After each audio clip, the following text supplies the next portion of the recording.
Let me pull up my lines real quick so I don't make a mistake when I'm talking.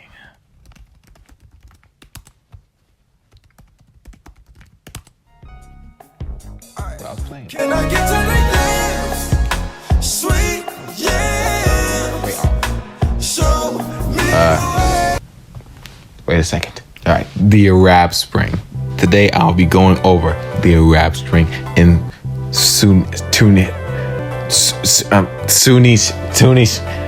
whatever I have to say it. Tunisia. The Arab Spring. It started in Tunisia, which is a country. Wait, is it a country? Wait, it's a country. Corrupt rule under the president who was in rule, Zine El Abidine Ben Ali, basically Muhammad Ali's brother. So he was like under rule for like 10 years, which is like 2 centuries for me, because that's pretty long. Like 20 years? It's kind of long, bro. It's kind of long, isn't it? So in December, which is also my favorite month, December 2010, I was alive then. I don't know why I said this. Well, December 2010 did I write where it was? Yeah, in city. Yeah, Mohamed Bouazizi was approached by the Tunisian authorities, and well, they were trying to, interrogate him because he had an unlicensed card. So then Bouazizi was like, just slide me that fine ferociously, bro. Just slide me that ferocious fine. And then they're like, huh? Basically, after dude was like, he was basically like, I'll pay a fine. They're like, nah. We finna disrespect you in public because we evil and we corrupt under that government. Yeah, feel me? Basically, what they did, they confiscated his vegetables, and I'm just to destroy his cart. I don't think that's what they actually did, but I mean, that obviously is what that's not what they did. But basically, they just embarrassed them in public. So basically, Bouazizi was like, guys, court officials, these guys they're messing with me right now. I can't deal with this, man. You have to do something about that. And they're like, nah. So then, they're obviously Bouazizi didn't really take that softly. So what is the perfect solution? So obviously, after all that thinking, he came up with one solution. Set himself on fire. I mean, obviously, that's the right thing to do in that situation. But still, honestly, I don't really understand why he did it, but people can probably understand like that. Obviously, he had to do that so his country can actually get up, wake up, and be like, you know what, this is getting more serious now. This government is way too corrupt. These cops are way too corrupt, do bad things type guys. So they're like, nah, we got to do something about this. So obviously, what they do, they use one of the greatest creations this country in the war. world. What am I talking about? So basically, after that, they started protesting because Bouazizi died. I didn't mention that he died after, but he did die a martyr, whatever. If you don't know what that is someone who dies for their country or basically does anything for the country. So yeah, basically that happens, and then everyone starts protesting because Bouazizi's dead, and it's basically their fault. So basically, they all start protesting, right? And obviously, so they can coordinate their protest, they need to use this one social media app, not TikTok, because I wasn't alive back then. It was Musical.ly, and people were uploading cringy dance moves. But no, I'm talking about. They used one of the greatest apps to ever exist in the world. That all African moms use to watch funny videos. Facebook, made by the one and the only Mark Zuckerberg or whatever. I think it's Zuckerberg, but I don't know if people call him Zuckerberg. But Facebook, they use Facebook to coordinate their protests because obviously they're not gonna go into the middle of the crib and instantly be like, all right guys, everyone come up. Today we'll be protesting, so everyone make sure you guys take off all your to running in public.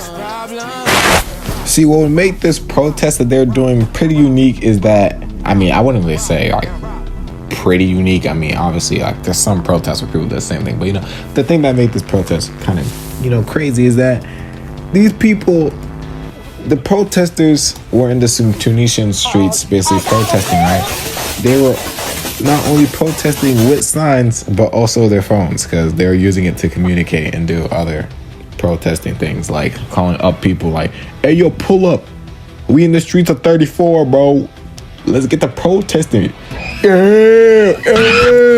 You know, so then after all that protesting business, or I mean, I wouldn't say after, they were still protesting, but 6 days after January 11th, like after Bouazizi's death, basically the Tunisian government it broke down really bad. The president obviously disgraced, disappointed, and also overtaken, you know, testing business. Bro couldn't handle the pressure, so obviously he got the heck out of there. So he fled as quick as possible. I don't know how people do this. How do you flee your own country? There's a whole death mob chasing you, looking for you, ready to find you. Like, bro, where are you gonna hide, bro? Everyone's looking for you. Everyone's enemy.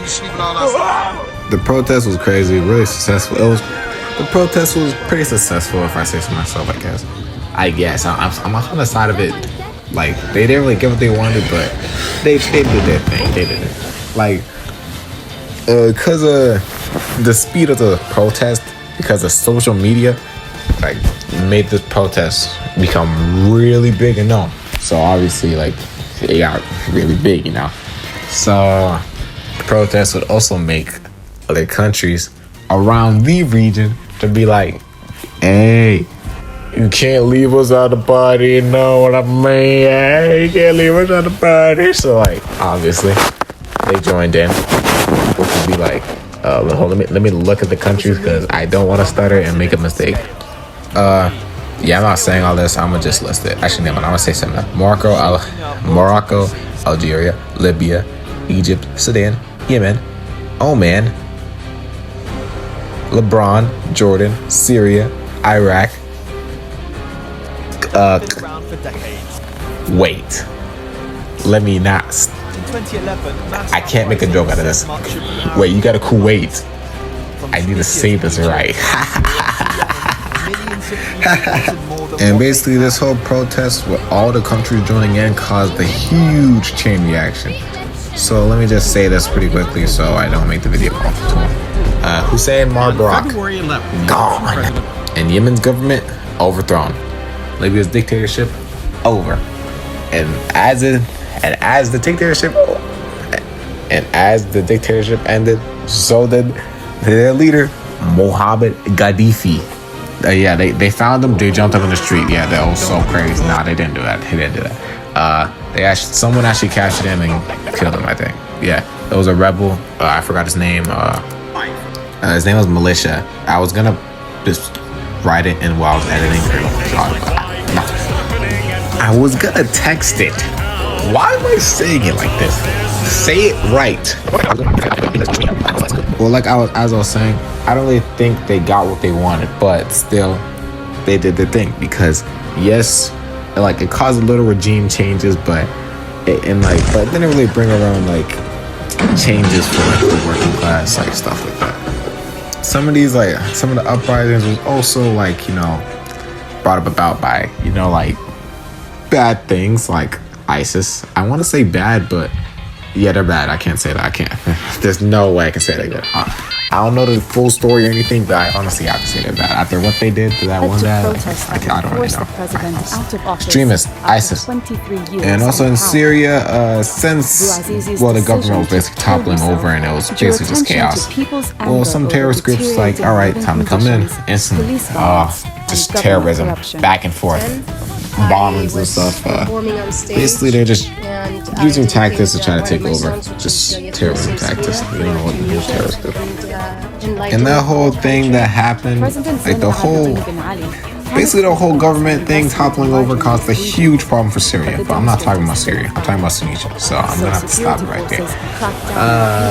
So basically, yeah, that's basically what happened to Tunisia. Just, if you want to summarize it pretty quickly, just Bouazizi living his life, cops messing with him, couldn't do nothing about it. So dude just set himself on fire, caused protests. The people that were causing problems basically gone now, and I guess that's it. I could have summarized that way better, but the video's going on for too long. I have like 20 minutes of me talking. I hate listening to me talking. I'm gonna have to listen to it in class because I want to play it. So, good luck with that, Spencer. Hypers Reynolds. I don't know if she's back or not because for some didn't make an outro. So, in conclusion, I don't really know much about the rap thing, honestly. Happy birthday!